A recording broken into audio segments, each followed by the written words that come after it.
大家好，上晝呢，就同朋友喺呢個深圳羅湖嘅撈鮮門呢，就食咗個海鮮火鍋午餐。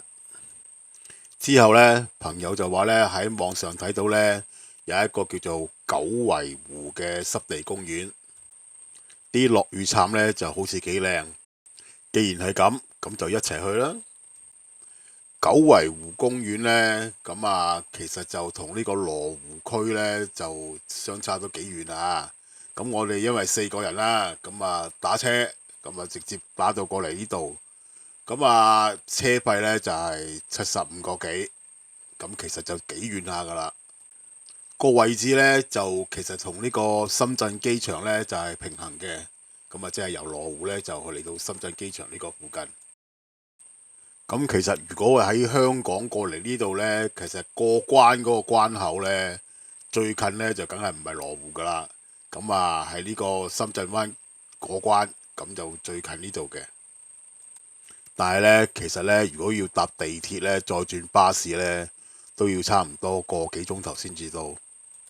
嚟到呢度門口呢，第一樣睇到嘅呢，就係寫住禁飛無人機啊。好彩今日呢，就同朋友嚟呢，就冇攞無人機嘅。見到啲小朋友呢，攞住好大個波啊，其實佢哋攞嚟玩呢，兼夠攞嚟當凳坐嘅。如果你話意大利個地形呢，就似隻靴呢，咁其實呢一度呢，就更似一隻靴。我哋呢，就由呢個羅湖呢，就打車入到嚟呢，咁加埋塞車嘅時間呢，差唔多都要個半鐘頭。由公園門口呢，就行到入嚟呢，就大概用咗10零分鐘。終於咧就見到個湖啦，又見到水啦。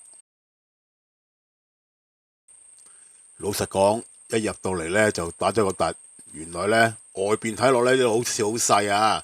其實呢一度呢，原來係非常之大嘅。雖然呢，就話嗰個湖呢，就相當之大，但係佢俾你嘅行人路呢，就其實就唔係好闊啊。所以呢，加上今日呢，就係星期日，咁就比較人多。行起上嚟呢，都有啲擠迫嘅感覺。咁說話又要講返轉頭啊！雖然條路呢就比較窄，人又比較多，但係公園嘅景色呢就確實唔錯嘅。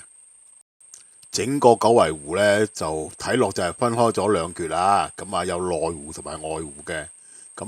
由咩嚟分隔呢？就係由呢一堆石嚟分隔嘅。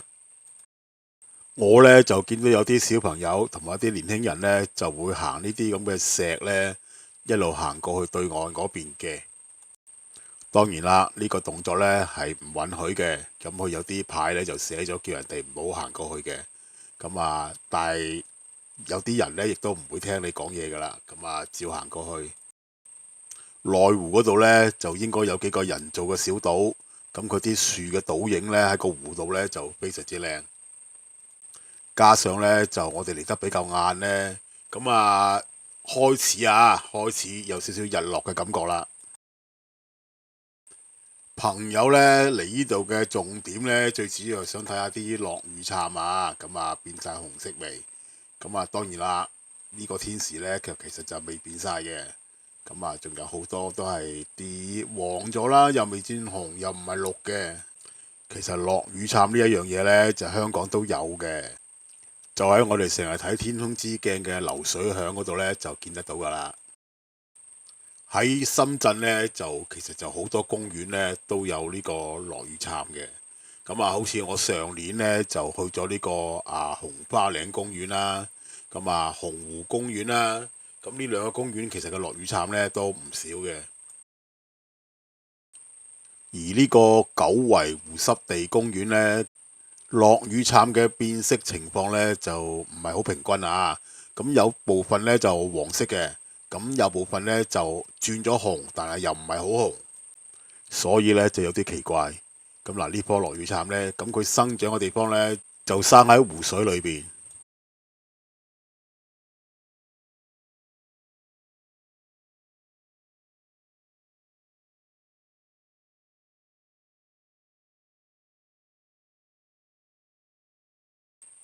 感覺上啲落雨杉呢，有太陽曬住呢，就好似唔係好紅。但係佢一冇太陽曬到呢，就好似呢棵咁呢，紅得都幾靚下嘅。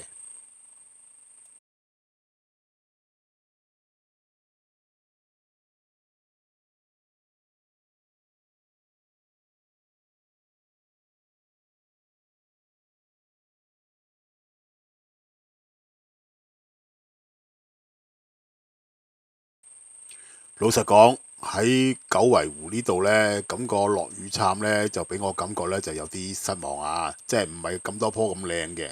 咁而佢對面嗰個即係湖對面呢，離遠望呢，就反而好似都幾靚下。咁而家呢一度呢，就係內湖裏邊嘅。咁見到有啲係觀鳥嘅屋啊。咁如果係中意影雀嘅人呢，咁呢個時間嚟打雀呢，就應該都幾靚嘅。由於呢，我哋嚟得比較晏啊，所以呢，就開始日落西山呢，就睇到晚霞啦。九圍湖公園呢，其實仲有一個唔好嘅地方呢，就係個廁所非常之少。排隊呢，由於星期日呢，就要排好耐。公園呢，就仲有人帶埋隻貓嚟啊！呢隻貓啊非常之可愛嘅，眼大大而且肥嘟嘟啊！之後呢，就同朋友打車去咗海上世界，食咗一餐呢，又係好美味嘅晚餐。之後呢，就返香港。好啦，今個喺呢個九圍湖嘅視頻呢，亦都結束啦。多謝大家收睇，我哋下次再見啦，拜拜。